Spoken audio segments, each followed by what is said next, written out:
Buenas tardes, está no ar o podcast 3x4, o podcast de política do Brasil de Fato.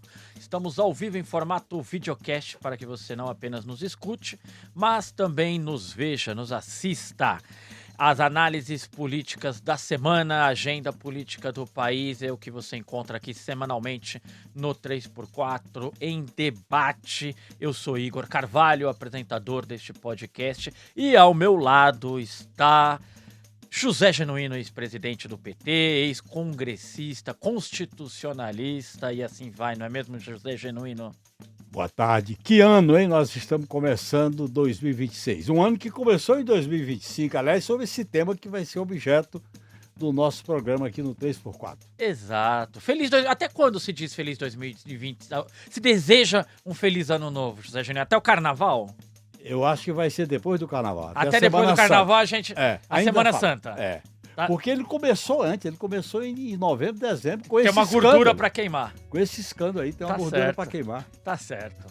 Você pode assistir o 3x4 no YouTube do Brasil de Fato, no Instagram e no Facebook. E ele também fica disponível nos principais tocadores, como o Spotify. Por lá você pode mandar uma mensagem, você pode enviar crítica, fazer perguntas ao José Genuíno e nós leremos no ar. Bom, vamos ao tema, não é mesmo, Genuíno? Hoje nós vamos mergulhar em um dos episódios mais nebulosos da recente história do sistema bancário brasileiro, o escândalo do Banco Master. O que parecia ser apenas mais uma crise, um caso de polícia, revelou, na verdade, todo um sistema desenhado para a acumulação desenfreada dos principais atores do sistema bancário brasileiro. E nós analisaremos aqui como o Ministério da Fazenda, Fernando Haddad, o presidente do Banco Central, Galípolo, como o governo federal, Polícia Federal, o STF, como cada um dos atores da República tem reagido a esse escândalo que pode reverberar em diversos setores da sociedade brasileira. Será, Genuíno, que é possível falarmos em soberania nacional mantendo o nosso sistema financeiro como um território de impunidade para as elites? Qual o papel dos bancos estatais nessa crise? Vamos conversar sobre tudo isso com o Pedro Faria, que é economista e doutor em História e já está conectado aqui conosco. Pedro, boa tarde, muito obrigado por aceitar nosso convite, viu? Boa tarde, prazer estar aqui com você, Igor, e com o Genuíno. Maravilha. Pedro, queria começar contigo. O banqueiro Daniel Vorcaro, dono do Banco Master, foi preso preventivamente no dia 17 de novembro, sob acusação de fraude de 12,2 bilhões contra o sistema financeiro, contra o sistema bancário brasileiro. Pouco mais de um mês depois, no dia 18 de dezembro, o Banco Master foi liquidado. Desde então, começou essa novela do Banco Master. Não é possível, no noticiário Genuíno, passar impune aos desdobramentos da história. Diariamente, já estamos na terceira fase da operação da Polícia Federal, mas isso expõe também uma fragilidade de fiscalização e mostra a proximidade do sistema financeiro e agentes do Estado. Mas, Pedro, eu queria fazer um resgate contigo. Primeiro, eu queria que você falasse da liquidação do Banco Master. Para quem nos assiste, Pedro, não está acostumado com o economiquez, o que significa a liquidação de um banco e por que o Banco Master foi liquidado? A liquidação é o processo em que o Banco Central detecta uma dificuldade ali de um banco, normalmente, de lidar com problemas de liquidez. O que quer dizer isso?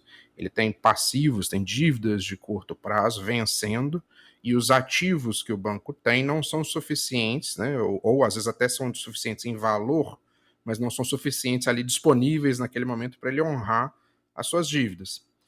E quando o Banco Central entende, né, que tem uma situação que não é possível de ser resolvida, inclusive por via privada, né, de outro banco adquirindo os ativos do banco que está com problemas de liquidez, né, que foi o que a gente viu no Banco Master, antes de se alcançar a liquidação, tiveram ali diversas tentativas internas ao sistema financeiro de que algum banco adquirisse os ativos do Master. Né? Vamos pensar aqui, né? para simplificar em termos da pessoa física aqui, né? Eu tenho uma dívida de cartão de crédito para pagar esse mês e é o único bem que eu tenho uma casa. Não tem dinheiro na minha conta, então eu tenho que vender essa casa. Vender uma casa não é fácil, né? Então, o que o Banco Central fez, né, depois de tentar, né, nesse exemplo hipotético, várias pessoas tentar achar alguém para comprar a casa ali de imediato, pagar à vista em dinheiro, não conseguiu, então o Banco Central vai lá e decreta a liquidação, nomeia um liquidante, né, que vai ser uma pessoa que vai organizar esse processo de dissolução do banco. Então ele vai gradualmente vender os ativos que o banco tem, honrar os compromissos que forem possíveis de serem honrados, né, e, enfim, no final, muito provavelmente alguém vai levar o prejuízo ali entre os credores do banco. Quem ficar por último vai ficar com o prejuízo por ter feito um empréstimo de risco e para um banco que não honrou. Ô Pedro, e na tua análise, a liquidação do Banco Master de fato era necessária? Sim, acho que isso é uma coisa importante da gente ter noção, né, de que a atuação do Banco Central foi, até onde a gente tem informações públicas, extremamente correta. Assim, é importante ressaltar, né, o Banco Master já era conhecido no sistema financeiro que a situação do Master era insustentável, né? O Master já há alguns anos ele emite CDBs, né, que são o CDB é a dívida do banco, né? A gente que tem alguma poupança, a gente compra lá no aplicativo do banco um CDB do banco, você basicamente está emprestando para o banco, né? Os CDBs do Master, eles ofereciam um retorno muito fora do padrão, mesmo para um banco pequeno, né? No sistema financeiro tal qual ele funciona, os bancos menores normalmente eles captam esses recursos, esses CDBs e outras letras, a um custo maior, né? Uma taxa de juros maior. O Banco Master oferecia uma taxa de juros extremamente elevada. E isso, enfim, se você está captando a uma taxa de juros muito elevada, você está pagando muitos juros, você tem que achar algum investimento que dê o retorno dessa taxa de juros para você pagar os seus credores. E já era conhecido que a situação do Master não era boa, né? O Banco Central foi extremamente correto, né? Ele viu que a situação era insustentável, e aí acho que é a questão principal. Ele viu também que não era só uma questão de liquidez. A cada dia que passa, a gente vai vendo que tem muito mais problemas, né, de criminalidade do que só uma questão de gestão financeira ali. Genuíno, 800 mil credores. Eu, esses dias, recebi um e-mail porque me esqueci de pagar a conta de luz. Tenho que pagar a conta de luz essa semana, senão vão me cortar. Não te parece que tem um problema de... Te parece, na verdade... Eu comecei o programa afirmando, mas quem sou eu na fila do banco, né? Então, queria te ouvir. Há um problema de fiscalização? De alguma forma, o Estado brasileiro pode ser culpado por essa história? Claro que sim. O modelo de financiarização do país, particularmente da economia brasileira e da relação com o Estado, produziu esse gangsterismo. Eu acho que o nome correto devia ser Banco Gangster Master, porque é gangsterismo. Primeiro, pela a jogatina. Eles fazem um jogo com o valor dos CDBs. Segundo, fazem uma associação, que ainda vai ficar mais clara, com determinadas regiões, determinadas prefeituras, determinados governadores em relação a comprar, a investir nos CDBs do banco. Terceiro, você não tem nenhuma responsabilidade com os milhares de poupadores, porque o Fundo Garantidor de Crédito, ele cobre até 250 mil por CPF ou por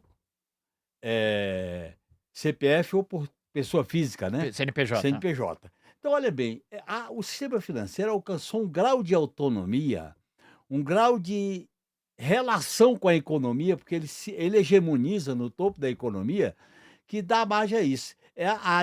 Mais ou menos a informalidade que produz esse tipo de crime do Daniel Vorcado, produz a informalidade, os fundos de investimento que favorecem literalmente o crime organizado, como foi a Operação Carbono Oculto, e você tem uma jogatina legalizada.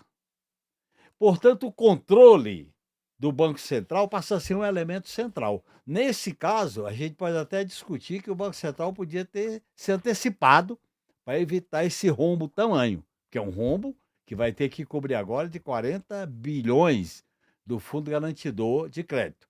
Agora, essa flexibilidade, essa mão invisível do mercado, essa frouxidão das normas, essa falta de uma regulamentação mais rigorosa, dá margem a isso. E aí, vou pegar teu gancho, tá? A esquerda, historicamente, defendeu a regulação do sistema financeiro brasileiro, né? Só que esse debate ele ficou dormindo. Ano eleitoral, o escândalo tá aí. É hora da esquerda dar uma limpada na gaveta e tirar esse debate? Aliás, tem vários temas que a esquerda tem que limpar a gaveta. Eu vou chegar nesse, eu vou citar 3. Por exemplo, o tema da soberania nacional, tem que limpar a gaveta e botar na E agenda. também é uma hora boa de falar sobre isso. É uma hora boa de falar sobre isso. O tema da segurança pública, limpa a gaveta e bota na mesa. Terceiro, o papel das Forças Armadas, que o Brasil está totalmente vulnerável diante dessas ameaças que estão rondando a América Latina. E o sistema financeiro. O sistema financeiro alcançou um grau de autonomia, de ação autônoma, de relação com as instituições de Estado, que evidentemente ficou à margem de tudo. Então, nesse sentido, eu acho que está na hora de fazer isso aí. O Banco Central, essa autonomia do Banco Central favoreceu muito mais ao sistema financeiro. Não favoreceu a sociedade para controlar, nem as instituições democráticas para controlar o sistema financeiro. Até porque, por dentro das instituições democráticas, nós vamos discutir essa questão, você vê os interesses políticos que tentam se beneficiar com o próprio sistema financeiro. Então, é uma questão nova que nós temos que discutir. A questão, o pano de fundo é a financiarização exagerada. Mas deixa eu voltar aqui. Mas como que a gente faz isso? Primeiro, tem que ter uma regulamentação, uma nova regulamentação. Segundo, tem que ter uma regulamentação... A partir do Executivo. A partir do Executivo. O Executivo tem que mandar um projeto de lei com essa experiência toda do Banco Master para ter uma regulamentação... E joga com a opinião pública a favor. A partir do joga com a escândalo. opinião pública a favor. Segundo, tem que definir bem claro que a autonomia do Banco Central não é em relação ao mercado, é em relação à sociedade, é em relação às instituições democráticas. Terceiro, tem que ter um acompanhamento mais direto, mais rotineiro sobre isso. Por que o Banco Master chegou a esse ponto? Por que chegou a esse ponto? E não se detectou antes. É claro que é um processo de evolução, de acompanhamento, mas chegou a um ponto de estrangulamento. Tinha que ter chegado antes para alertar. Veja bem o que eles iam fazer com o Banco Regional de Brasília. O que eles fizeram com o Fundo dos Aposentados do Rio de Janeiro, do Amapá, de várias prefeituras espalhadas pelo Brasil. Eram as relações políticas se intrometendo no sistema financeiro para tirar proveito. E certamente tudo indica, mas vamos discutir sobre esse tema, que o Daniel Vorcaro tinha relações múltiplas e muita influência nos 3 poderes. Exato, esse é o problema. Claro. Ô Pedro, trazê-lo aqui para essa conversa, o Genuíno e eu estávamos falando aqui sobre talvez ressuscitar o debate de regulação do sistema financeiro. Eu vou fazer, se você me permite, 2 perguntas em uma. Primeiro, como você acha que reagiria o sistema financeiro, especificamente os bancos, como reagiriam a essa proposta? E segundo, qual é o papel dos bancos estatais? Qual é o papel dos bancos públicos nessa história toda?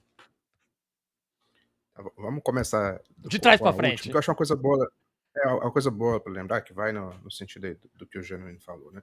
A Caixa ia fazer, como o Genuíno falou, que vários planos de previdência fizeram, né? Que o BRB fez esses investimentos suspeitos aí, né, com carteiras de crédito fictícias. A Caixa ia fazer uma aplicação de 500 milhões no Master, e foram 2 funcionários concursados, né, que estavam lá, foram demitidos pela gestão lá ligada ao Arthur Lira, né, porque proibiram, fizeram o parecer técnico falando, não recomendando um investimento que obviamente todo mundo sabia que isso era, né, uma ciranda financeira, né?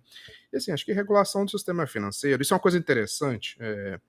No momento, com a situação do Master, a gente está vendo o capital financeiro dividido, né? Um que é o mais tradicional, que está ali, está tranquilo, né? Ele está associado aos grupos oligopólicos das áreas de energia, de produção industrial, do que sobrou da indústria brasileira, e eles estão muito bravos com o Banco Master, né? Justamente porque abusou desse ambiente de desregulamentação que foi criado, junto com vários outros, nós estamos vendo fundos de investimento, né?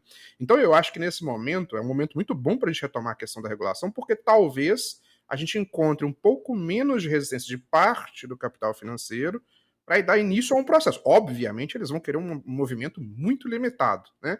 Para limitar esses aí que saíram da linha do que eles do que o capital financeiro tradicional, da maneira como atua esse capital financeiro mais tradicional. Mas é um momento para a esquerda retomar as questões, como o Junani colocou, justamente porque temos ali um aliado temporário, né, para avançar na regulamentação, sobre as fintechs que estão fazendo, né, gato e sapato, lavando dinheiro para crime organizado. Nós estamos vendo, agora já veio, depois da liquidação do Banco Central, do Banco Master, veio a liquidação da Reag, que é uma gestora de fundos de investimento, né, que está envolvida em todas as últimas grandes operações da Polícia Federal. Então a gente está no momento de retomar esse controle e retomar a presença dos bancos públicos, né, colocar eles como um porto seguro, né, que é o que são, né, que fazem uma gestão consolidada, né, os que estão, né, do lado da soberania. Nós estamos vendo o que está sendo feito com o Banco Master, né, ou com o BRB. Né? RB. Então, assim, é o momento da gente pensar na atuação dos bancos públicos como concorrentes, né, dessa desregulamentação, como porto seguro, como âncora, né, de um sistema que preza pela soberania, né. Eu queria só Assim, fazer uma parte, Pedro, e dizer o seguinte: vai lá. entre as reformas econômicas do início do governo FHC, além da questão federativa, do papel do Estado, da relação com o mundo, teve a mudança no sistema financeiro, Uhum. que tinha como bandeira para justificar essa frouxidão a taxa de juros de 12%, aquela emenda do famoso Gasparian, né, na Constituinte. E houve uma reforma do sistema financeiro que deu mais poder para a iniciativa privada. E a própria criação da regra do Banco Central Independente, a autonomia do Banco Central, foi no sentido, não foi no sentido de aumentar o rigor das normas, foi no sentido de uma relação, algumas vezes promíscua, com o sistema financeiro privado. Gasparian, deputado do MDB, né? Fernando Gasparian. Fernando Gasparian. MDB de São Paulo. Constituinte. O Pedro, vou aproveitar aqui, tem uma pergunta. O Bruno Daniel Moraes no YouTube. Boa tarde, Bruno, um abraço. Pedro, ele questiona o seguinte: considerando que isso é um modelo de negócios praticado por outros bancos maiores, como o Itaú e o Mercantil, como fica a frágil economia rentista brasileira? Eu acho que a gente tem que diferenciar as coisas aqui, né? A gente tem, por um lado, o modelo de banco, né? O banco, ele é o que eu falei, ele capta recursos, né, no mercado, ou tem recursos próprios do banqueiro, né? Tem uma parte ali do capital, e ele vai investir em produtos, né? Seja investimento real, ou seja, né, em ativos estritamente financeiros ali que em tese, deveriam ter alguma conexão com a economia real. Isso é um modelo de banco, então todo banco opera assim. A questão é que nós estamos vendo, né, um modelo, no caso do Master, né, um modelo agressivo, baseado, né, como eu falei, né, os outros bancos estão muito estão pressionando para garantir a liquidação do Master, porque o Master abusou de um mecanismo privado dos bancos, que é o FGC. Né? É regulamentado pelo Banco Central, mas ele é um recurso dos próprios bancos, é um seguro que eles fazem, e o Master abusou disso. Né? Então eles estão perdendo dinheiro disso, então vão reformar o FGC, inclusive, para evitar esse tipo de comportamento. Né? Agora, a conversa que a gente tem que ter de fundo, que eu acho que é isso, que é o que o Juliano já colocou, que é a predominância do setor financeiro. Não só, né, a gente costuma olhar muito para a taxa de juros, o efeito que ela tem na dívida pública, que gera, né, um fluxo de recursos do governo, né, que ele capta via tributos e devolve para o setor financeiro, mas a gente tem que lembrar que isso gera um controle sobre a economia real. Né? Todo capital industrial paga uma taxa de juros, né, ele cede uma parte do lucro este que os trabalhadores poderiam disputar na forma de maiores salários, né, ele vai para o setor financeiro, que tem a prioridade né, na captação ali do excedente gerado da produção industrial. Então, a gente tem que pensar o rentismo. Aí sim, aí é qualquer banco, e é uma característica histórica do Brasil, essa predominância, né, das últimas décadas do capital financeiro, apesar de tudo que a gente tentou fazer, né, de expansão do BNDES, que, né, os governos Lula, Dilma fizeram, estão fazendo de novo, para criar alternativa, expansão dos bancos públicos, né, a Dilma colocou lá os bancos públicos para reduzir spread de juros, mas enfim, apesar disso, né, tem uma dominação muito grande do sistema financeiro sobre a economia como um todo. Eu vou voltar daqui a pouco. Façam como o Bruno, mandem perguntas aqui que a gente vai trocando ideias sobre esse tema, que é complexo, é difícil, mas nós vamos tentar aqui deixar um pouco mais leve. Eu vou voltar daqui a pouco com o Pedro para falar sobre quem vai pagar essa conta, mas, Genuíno, se eu não te perguntar, meu coordenador, Lucas Stanislau, me mata. Eu preciso saber o que pensamos sobre estatização dos bancos. Olha, eu defendo, Defende. porque essa... Radicalizemos. Olha, para você buscar uma negociação com o sistema privado, que está no topo da economia, é a financiarização, porque a financiarização dirige, controla, normaliza, faz a dominação da economia. Com essa taxa de juros, com essa taxa de juros, o Brasil vai pagar 1 trilhão com essa taxa de juros da dívida pública, juros da dívida pública. Então, nós temos que controlar essa financiarização. E a melhor maneira de fazer isso é estabelecer, num primeiro momento, o fortalecimento dos bancos públicos. O papel do Banco do Brasil, o papel da Caixa Econômica Federal, o papel de criar, inclusive, bancos, pulverizar a criação de bancos na área municipal, na área local. Nós temos que enfraquecer essa hegemonia do sistema financeiro privado. Você tem 4 ou 5 bancos aqui que dominam tudo. Eu não vou citar o nome para não fazer propaganda. Agora, veja bem, qual era o argumento político do Master?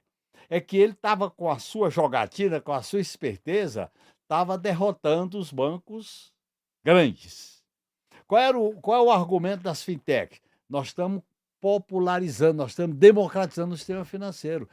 Esse caminho aí é o equívoco. Você pode estabelecer uma democratização fortalecendo a dimensão pública de certos bancos em certas áreas. Eu acho que nós temos que comprar essa disputa, essa briga. Eu sei que nós, na atual correlação de força, nós vamos perder. Mas tem coisas na política que você marca território para avançar em alguma coisa. Senão, nós vamos ficar dentro, sendo controlado pelas rédeas do sistema financeiro privado, monopolista, que ele entra na economia, faz aliança com o setor produtivo, com o setor comercial, com o agronegócio e se funde o capital financeiro com o capital industrial, com o capital comercial. Há uma certa fusão com o sistema financeiro no topo, com um grau de centralização exageradamente favorável a essa jogatina. Algumas jogatinas são reguladas, outras são na esperteza. Esses executivos, os vocários da vida, os fintechs da vida, o que é isso, pessoal? São os executivos da Faria Lima, que montam um escritório, não tem nem placa, e são os espertos da jogatina. Essa jogatina vai custar o país, como está custando agora. Porque você acha que os bancos pagando 4 bilhões de fundo de garantia de crédito vão arcar com esse prejuízo diretamente? Claro, num primeiro momento sim, mas eles vão buscar meios de compensação. Portanto, a relação do sistema financeiro com o Estado é uma relação de apropriação. E nós temos que enfrentar esse debate. O Pedro, falando em controle do Estado, falando de um Estado forte que olha para o setor de cima para baixo, o papel do Banco Central e do Galípolo nessa crise. Queria uma análise tua. Eu acho que, assim, né, no que compete ao Banco Central, né, no estado de coisas atual, o Banco Central fez sua parte, né, decretou a liquidação, está fazendo ali, está resistindo às pressões políticas para reverter e tentar, né, que é o que o Genuíno falou, isso aí, se revertesse a liquidação do Banco Master, né, não é possível desliquidar um banco, porque no momento que você liquida, tudo que o banco tem vai ser desvalorizado, né, então se você tentar desliquidar ele, então vai dar errado de novo. Então, acho que nesse ponto o Galípolo faz bem em resistir, né? Agora, eu acho que a questão que a gente tem que pensar é isso, um Estado que é um Estado regulador, né, que era o que se colocava lá nas reformas lá do governo FHC, o Estado vai sair da economia da atuação direta, vai privatizar e vai só regular, né? A caneta por si só ela é muito fraca, né? Você tem que ter, né, os economistas, a gente costuma falar, você não pode tentar regular um preço sem ter a quantidade. Ou seja, se eu vou regular o preço, né, de um produto qualquer, da gasolina, eu tenho que ter gasolina para vender ao preço que eu disse que vai ser, entendeu? Se for só a lei escrita, o preço é tanto, não adianta nada. A E a mesma tinta tem coisa que, lá do a sistema. tinta, Pedro, tem que ter ouro, tem que ter força, senão não É, vale nada. Nem para assinar documento. pois é. Então, o que aconteceu com as agências reguladoras, que surgiram todas nesse período FHC, né? A ideia da agência reguladora, o Estado não atua mais, ele privatiza, e aí ele cria uma agência que regula, que diz como o setor pode funcionar. Todas capturadas hoje por interesses privados. Claro. A gente está vendo a situação da CVM é essa, né? O Banco Central mesmo. A gente vive reclamando da autonomia do Banco Central, como o Genuíno fez aqui muito corretamente, e a gente viu que quem está atacando a autonomia do Banco Central não é a esquerda, que queria que o Banco Central fosse parte da política econômica democraticamente eleita. São políticos de direita associados aos banqueiros, né, que querem desliquidar um banco. Né? Então, assim, a gente vê que só a caneta não faz. O Estado tem que ter bala na agulha. Se ele vai regular o sistema financeiro, ele tem que ter bancos públicos fortes para implementar na prática a regulação Claro. e impor um custo a quem não obedeça a Até regulação. para baixar a taxa de juros, né, Pedro? Exato.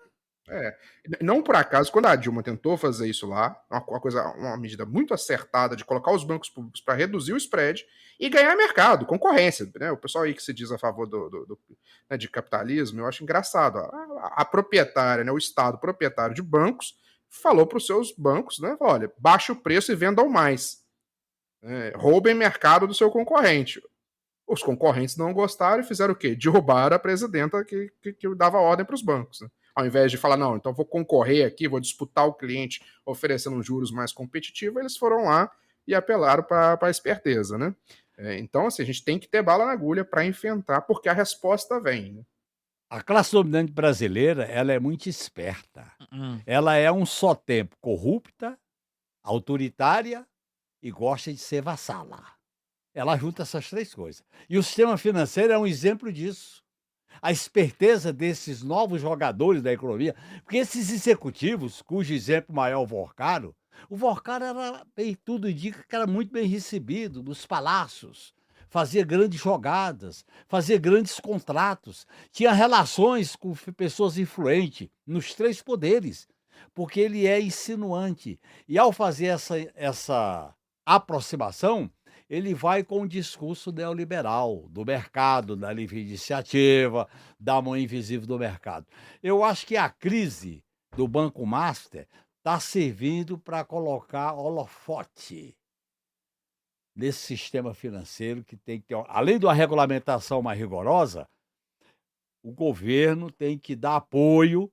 Tem duas instituições do governo que estão agindo corretamente. A Polícia Federal tem que dar apoio à ação dela e as medidas tomadas pelo Galípolo. Pelo Galípolo. E vamos falar do STF daqui a pouco, né, Genuíno? Ô Pedro, só uma dúvida, pegar um trecho da sua resposta, se você me permite. Você falou aí do racha entre dentro do sistema bancário, né, dentro do sistema financeiro. Esse racha, imagino eu, e me corrija se eu estiver errado, ele parte dos prejuízos que tá deixando o Banco Master, né? Só o BRB são 2,2 bilhões de prejuízo. Fala-se em 45 bilhões de prejuízo. Quem vai pagar esse prejuízo? Porque o Vorcaro não Pedro. Quem vai pagar esse prejuízo? A gente torce, né, para que tenha apreensão de bens aí, como já está acontecendo, o Janine falou da Polícia Federal, acho que é importante, né, para tentar recuperar alguma coisa, né, mas por hora uma parte do prejuízo vai para o FGC, que é um pote, é um seguro, né, que os bancos fazem entre eles, mas de novo, o Janine já falou, não vai ficar por isso, né, acho que eles vão tentar fazer algum movimento depois que se estabilizar a crise, né, né, e aí, enfim, credores do Master, que não os pequenos ali que estão protegidos pelo FGC, vão pagar. E a gente já sabe alguns, né? todos esses fundos de previdência de servidores estaduais, servidores municipais, que aplicaram num Banco Master, já numa situação de altíssimo risco, já sabendo que era um banco que enfrentava problemas de liquidez, eles vão pagar. E aí a gente vai ter que fazer uma disputa para que não sejam os professores, os servidores, enfermeiros, médicos que paguem, para que sejam os gestores políticos, todos eles políticos de direita, né, bom lembrar, a gente não vai fazer aqui como faz na imprensa hereditária, que a gente, quando que não fala partido, não falou partido é de direita, né? Porque quando é de esquerda, eles falam. Mas aqui a gente fala, e é isso, a gente tem que tentar colocar responsabilizar esses gestores que fizeram essa aplicação. Porque senão quem vai pagar isso é o aposentado, né? Daqui 10, 15 anos, quando o plano de previdência estiver lá com déficit, aí vem o governo, né? Tentar fazer ajuste em cima do aposentado. E aí, E não Pedro, lembra também que pode vir o risco de manter essa taxa de juros escandalosa, porque é uma maneira dos bancos, grandes bancos privados, terem sua margem de garantia de lucro. Tá certo. Quer complementar, Pedro?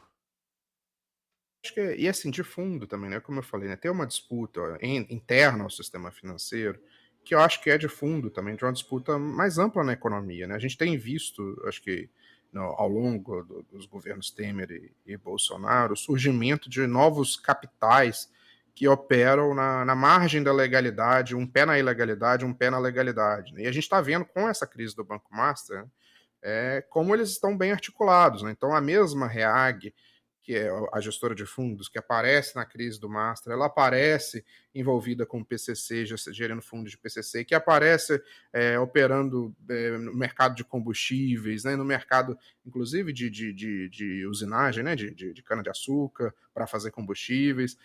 Então, a gente está vendo que tem um conflito intracapitais ali. Acho importante a gente estar atento a isso, né? E, do nosso ponto de vista, né, de esquerda, a gente está atento a essa disputa interna a certos grupos de capitais para que a gente se posicione para alavancar nossa posição, né?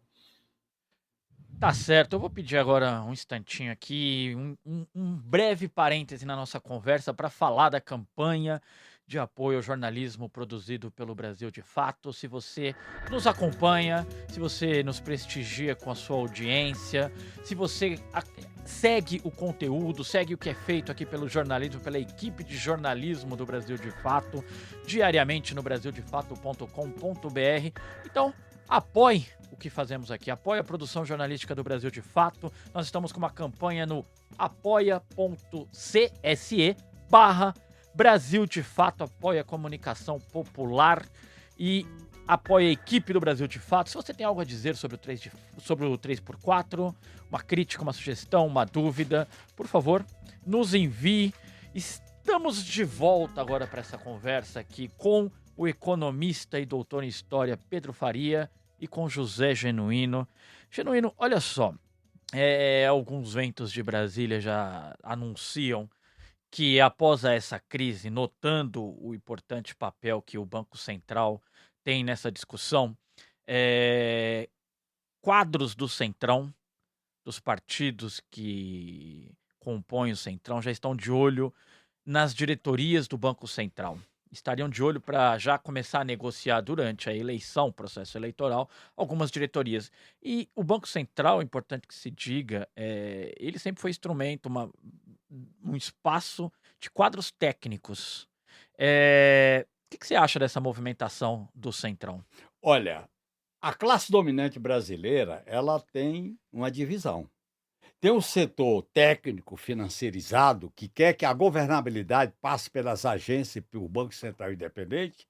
Isso é uma concepção de Estado desse segmento da classe dominante. E tem um setor da classe dominante que é uma espécie de barra pesada.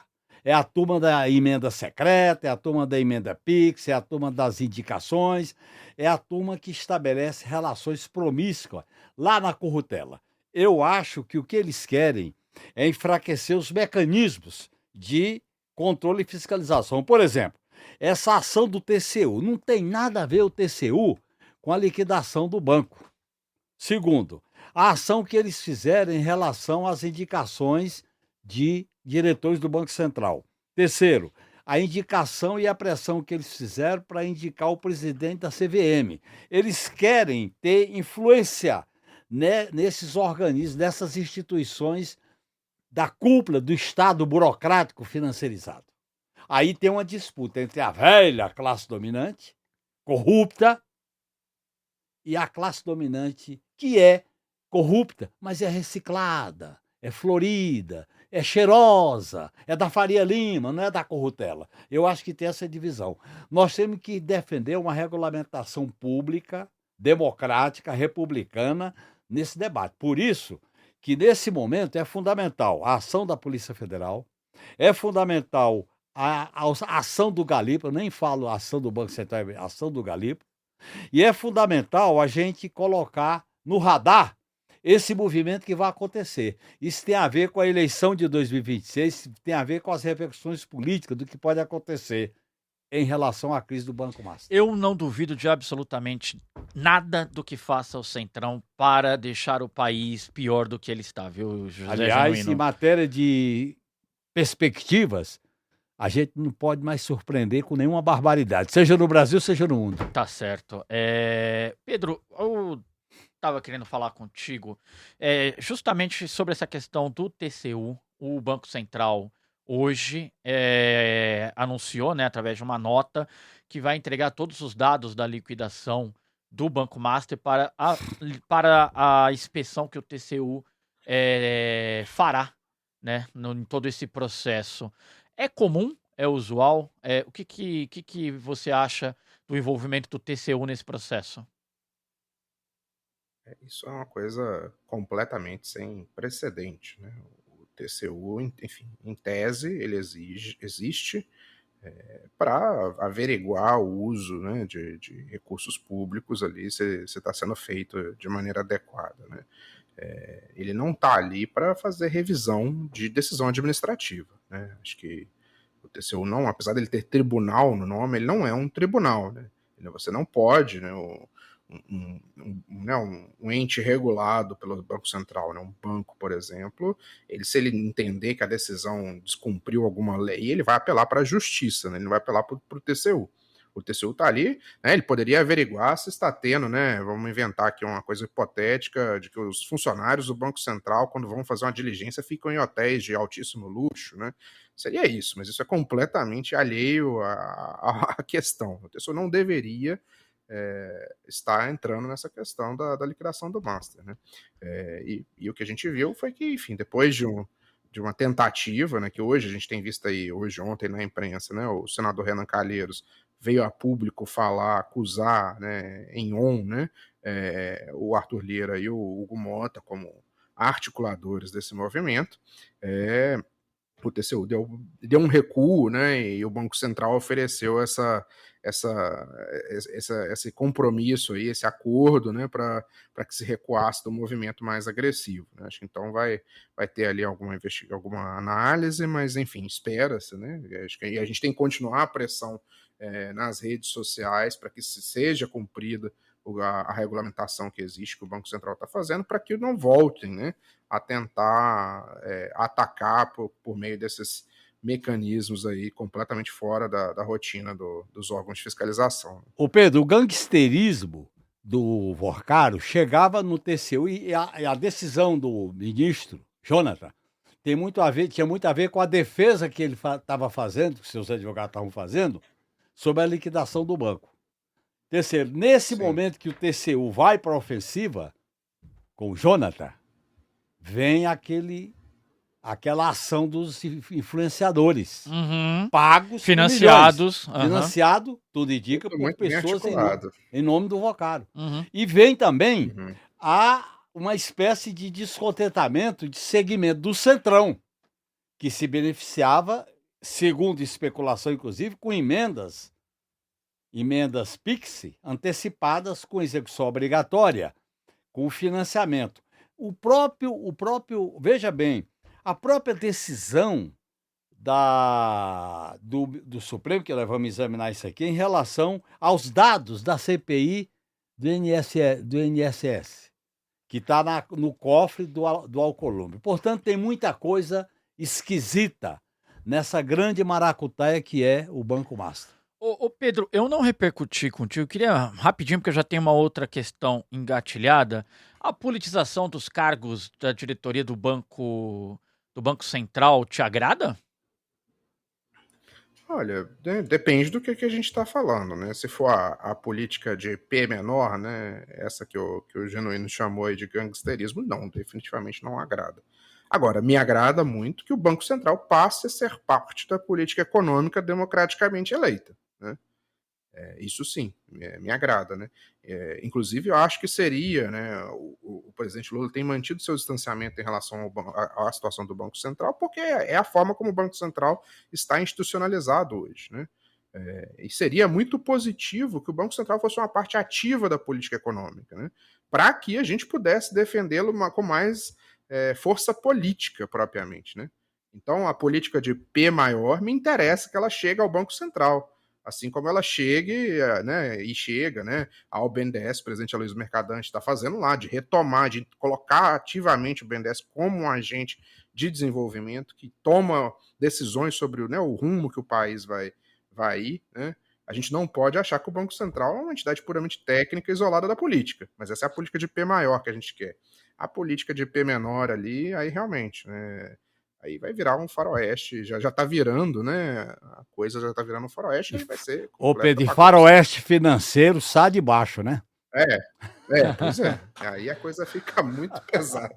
Ô, Genuíno, eu queria repercutir contigo agora, falar um pouquinho sobre o STF, o papel do ministro Dias Toffoli nessa história, né? Tá muito estranho, tá? Eu tenho tido dificuldades de interpretar os gestos, as medidas que o Dias Toffoli tem tomado desde que assumiu a relatoria do processo de liquidação do Banco Master. Ele centralizou as provas no STF. É importante lembrar que o caso está em primeira instância e o Dias Toffoli chamou para o STF a responsabilidade do caso, decretou sigilo absoluto no processo e ele, Dias Toffoli, é quem nomeará os peritos que acompanharão o processo dentro da Polícia Federal.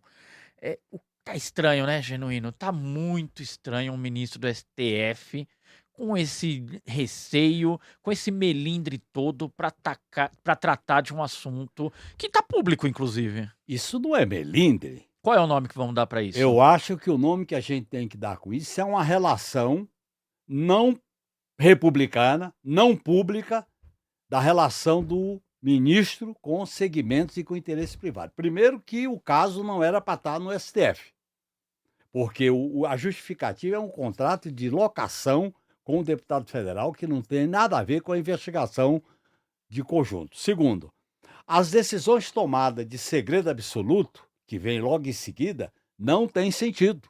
Segredo absoluto. E terceiro, a contradição com a Polícia Federal. Veja bem, quem é que investiga? É a polícia. O juiz não é a autoridade investigadora. É a Polícia Federal que investiga.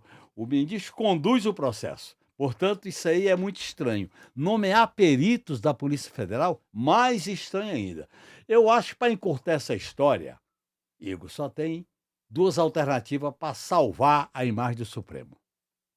Ou o Toffoli se considera impedido de conduzir a investigação do Banco Master pelas coisas que têm aparecido em relação a viagens, em relação a aviãozinho, em relação a ressorte, em relação a familiares com autoridades que estão sendo investigadas, ou então o caso volta para a primeira instância, que não devia estar no Supremo. Não devia estar ainda no Supremo, isso é o que tem dito o mundo jurídico. Agora, Pedro, eu quero só fazer uma observação. Eu tenho minhas cautelas para falar desse ministro, porque sim, claro. apesar dele ter sido indicado, ter sido filiado ao meu partido antes, ele fez questão de dizer que me condenou sem eu sabendo que eu era inocente, para poder participar da dosimetria da pena. Então, eu tenho minhas cautelas desde aquela época do mensalão. Há reservas, não, Genuíno? Reservas.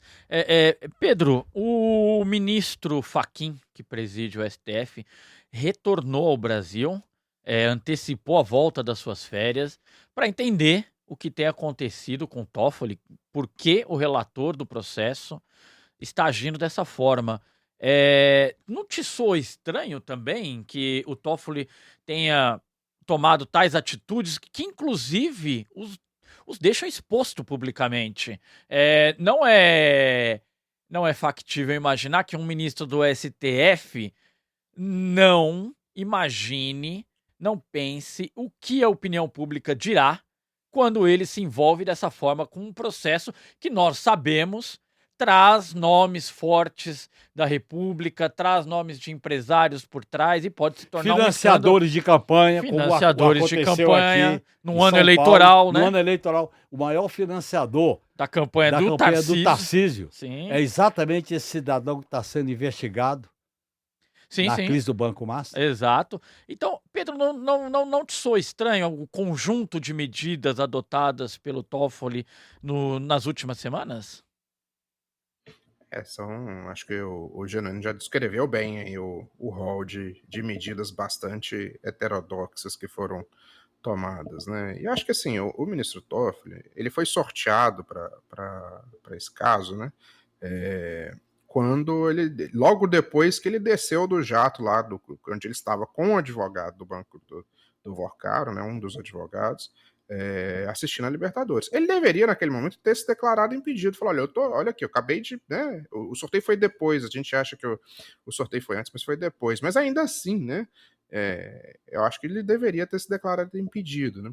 E eu tenho visto, acho que muito argumento na esquerda, né, de que são medidas para tentar impedir, né, um novo lavajatismo, mas assim, tá difícil de entender. Né? Acho que é igual a questão até... tem outros domínios, né? A questão da CPMI do INSS, né, que colocou lá tudo sob controle do Alcolumbre, né? A gente poderia até olhar e falar, olha, na verdade é uma tentativa de conter vazamentos da Polícia Federal, né? As viúvas da Lava Jato estão aí à solta, né? E a gente repara que elas estão à solta contra os ministros do STF, elas não estão à solta contra o Ibanez, né? Que causou, que vai forçar aí uma capitalização do BRB? Banco de Brasília com os prejuízos, né? Contra o Ciro Nogueira, que está envolvido, contra o Tarcísio de Freitas, o Janine falou, maior financiador de campanha dele, está envolvido, né? Aí teve o celular apreendido, não sei o que, foi ouvido. Contra o Nicolas. A gente não vê as viúvas da Lava Jato, né, preocupadas com essa corrupção. Agora, também acho que a gente tem que ter noção de que as medidas que o Toffoli tem tomado são bastante heterodoxas, não são usuais, não estão no rito tradicional, são uma tentativa excessiva de controlar a investigação. Né? Então eu acho que a gente tem que tentar trabalhar aí de não cair na pilha das viúvas da Lava Jato, essas jornalistas aí que ficam dando off, que não tem, né, nenhuma evidência concreta do que aconteceu, porque elas têm alvos claros, né? Elas não, ou melhor, elas têm alvos que elas nunca atacam, né? Mas também acho que a gente tem que entender que a maneira como o Toffoli tem procedido atrapalha as investigações, corre o risco de depois isso lá gerar alguma nulidade de prova mais para frente, né, e aí acabar livrando os envolvidos né, do julgamento. Então, acho que a gente tem que fazer essa reflexão do papel que o STF tem tido, não tem sido muito bom, não. Olha, Pedro, eu vou te falar que, Pedro e Genuíno, a indústria do off produzida por essas grandes empresas de comunicação que ficam 24 horas no ar, que vivem de jornalismo declaratório em off, você tem que acreditar que ela tem uma fonte dentro do STF que garantiu a ela que os destinos do país estão ali. Isso aí faz um mal genuíno. Faz. À classe, ao jornalismo e ao país, fonte entendeu? Da Polícia Federal, fonte do STF, fonte do sistema financeiro. Fonte na antessala do presidente Lula. Na antessala, a futricaiada, as fofocas. É isso. Esse clima é péssimo. É péssimo. Ô Genuíno, tô falando contigo aqui... vou especular contigo aqui. Ano eleitoral, se esse caso do Banco Master, se ele ocupa o jornalismo ainda, o noticiário brasileiro por mais alguns meses, de que forma pode influenciar a eleição, Genuíno? Ele vai influenciar a eleição, principalmente desse segmento do centrão e da extrema-direita, que não quer assumir as posições corretas na defesa da investigação, na defesa da punição dos espertinhos e corruptos, do gangsterismo do sistema financeiro. Eu acho que vai. Assim como afetará a eleição, já afetou e vai influenciar aquelas declarações daquele bando de governadores apoiando a ação do Trump na Venezuela. Vai influenciar. Hoje nós estamos vivendo um momento em que tudo está interligado na subjetividade das pessoas, na percepção das pessoas. Eu acho que isso vai influenciar. Por isso que o governo está agindo com muita cautela, e é correto ter cautela. Segundo, o governo não foi para a disputa de que lado devia se colocar naquela questão Supremo, Polícia Federal, Galípolo, Banco Central. Eu acho que o governo tem que ter uma posição institucional. E essa posição institucional é fundamental para a representação do Estado, porque o governo ele é chefe de Estado e chefe de governo. E essa questão está imbricando o chefe do Estado e o chefe de governo. Portanto, eu acho que o governo, no limite, ele tem que dar todo apoio e respaldo à Polícia Federal, que é um órgão do Estado, sob o comando do ministro da Justiça, e a posição que o Haddad já assumiu publicamente, que eu acho que foi uma posição correta e corajosa, em relação ao tamanho desse escândalo e o abacaxi que o Galípolo está descascando. Tá certo, José Genuíno. Fiquei devendo uma informação aqui que eu ia passar agora, mas Fabiano Zettel é o nome do cunhado do Daniel Vorcaro, que doou 3 milhões de reais para a campanha de Tarcísio de Freitas ao governo de São Paulo e doou 2 milhões de reais à campanha de Jair Bolsonaro à presidência da República em 2022, José Genuíno. Portanto, E esse pessoal é muito rápido na hora de acusar a esquerda, de acusar o Lula, de acusar o PT. Você sabe disso, né? sei. É muito rápido, mas demora depois, né, Genuíno? Ô, Pedro, uma dúvida para colocar aqui, quem nos assiste. De que forma a gente pode conectar um escândalo financeiro como esse com a vida da classe trabalhadora? Como um escândalo financeiro dessa magnitude, desse porte, ele influencia o trabalhador na sua rotina? Bom, acho que a gente precisa, todos nós, né, a gente usa o sistema financeiro.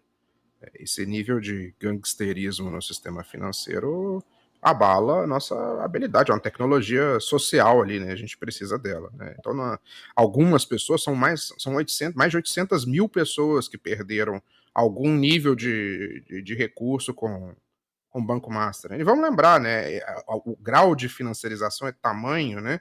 Que hoje qualquer pessoa que tenha 100, 200 reais aí de poupança que guardou, ela tem acesso a esses instrumentos financeiros, né? Então, dessas 800 mil pessoas aí que vão ser reembolsadas pelo FGC, várias delas não vão ter os 250 mil, que é o limite. Alguma pode ter 500, pode ter 1.000, pode ter 2.000, né? A sua poupancinha ali.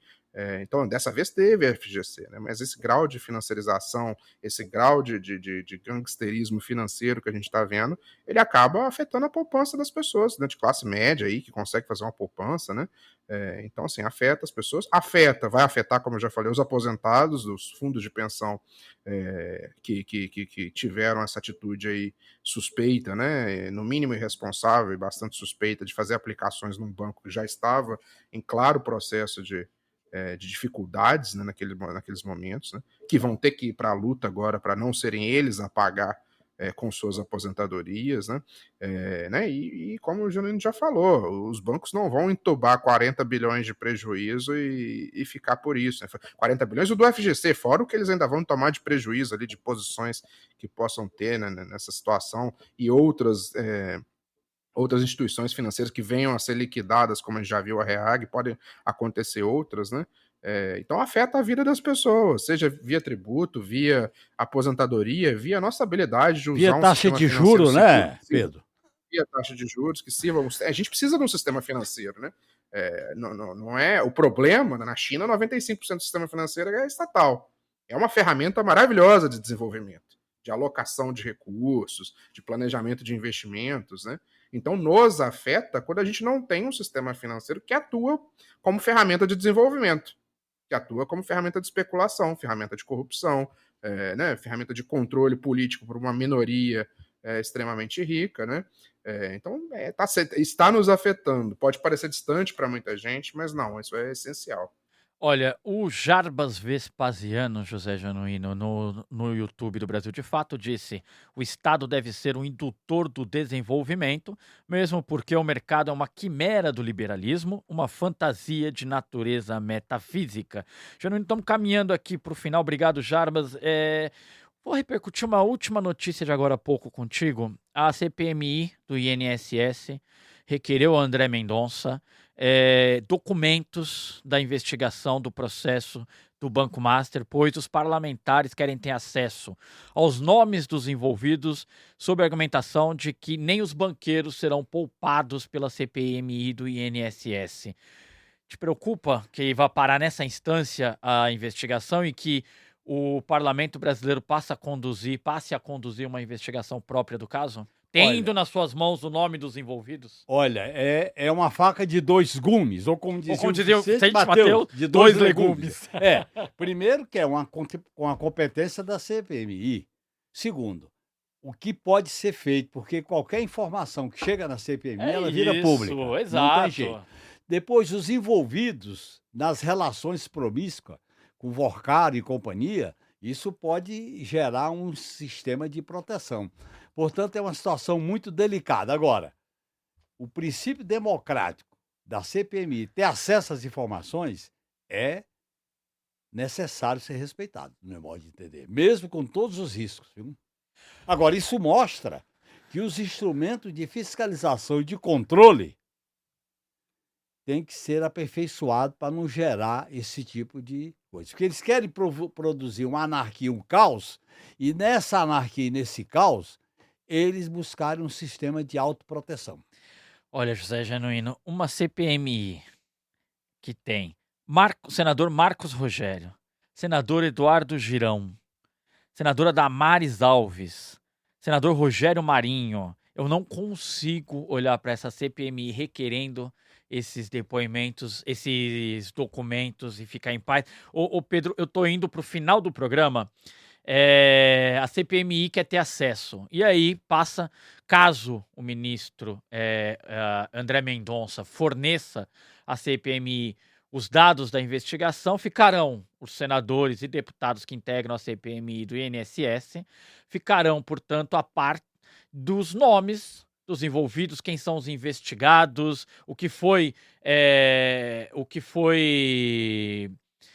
capturado pela Polícia Federal nas suas operações. Isso não é um pouco perigoso? Porque não creio que haverá, por parte de alguns parlamentares, principalmente do Centrão... Pode ter certeza que não haverá. Não haverá discrição com esses dados e com essas informações na hora em que eles saírem para jantar com os financiadores de suas campanhas.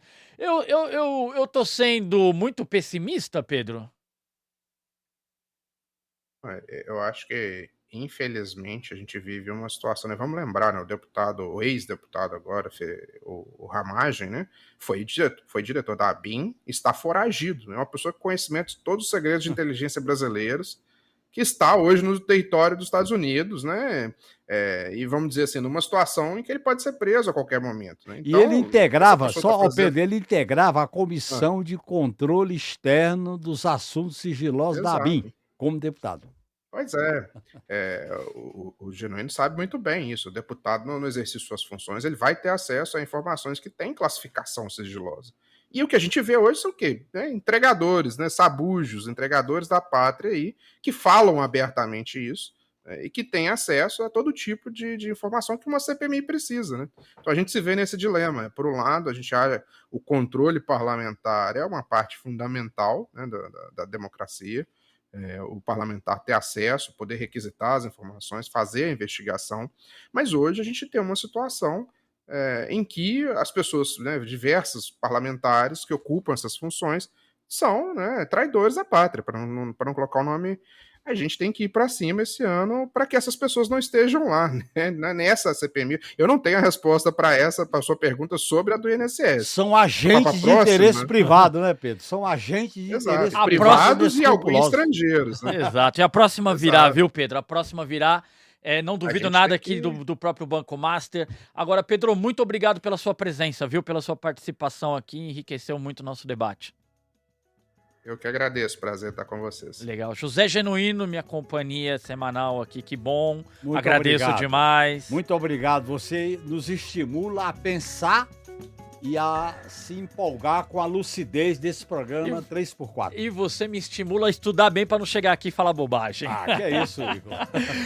Então ficamos por aqui e chegamos ao fim deste episódio do 3x4, o podcast de política do Brasil de Fato. E para continuar acompanhando a nossa cobertura e as principais notícias da agenda política do país e do mundo, acesse www.brasildefato.com.br. Se você tem algo a dizer, uma crítica, um comentário, uma pergunta, dicas, compartilhe conosco deixando seu recado no Spotify.